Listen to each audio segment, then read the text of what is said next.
the normalization deals that have emerged in recent years, the Abrahamic Accords, have been talked about as though they're like groundbreaking new um, phenomenon. But many Arab countries have normalized relations with the Israeli regime since the birth of the state. It's not a new thing. But yes, I think he was talking about Egypt and Jordan at the time. Today we can include United Arab Emirates, we could include Bahrain, we could include Morocco. And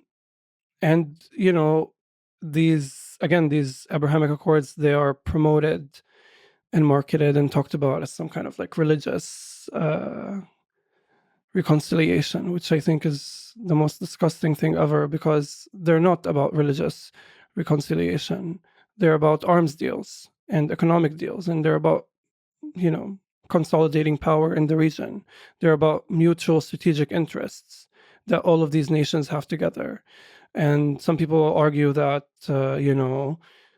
Palestine is no longer an Arab cause because Arab countries are normalizing. But most of these governments, if not all, actually all these governments that have normalized, most of them are monarchies, are not elected governments, and they do not represent the will of the people or the desires or the opinions of their peoples.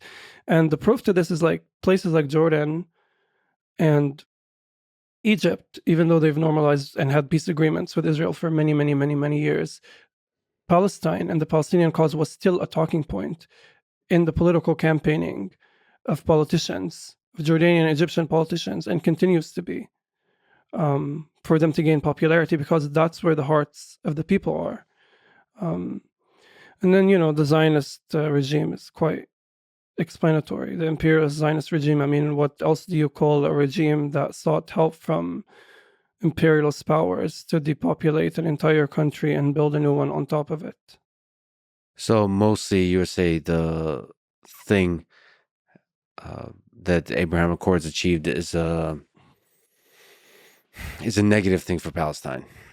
So these kinds of agreements amongst the powers about the between the leadership is not it's not positive for the region. No. Obviously, they're going to be marketed as positive, and obviously, they're going to have this flowery language surrounding them, and the idiots in the room might like nod and smile, but anybody with critical thinking skills can know that if people continue to be under occupation, there's nothing positive there. And it's also, let's linger a little bit on the mutual interests.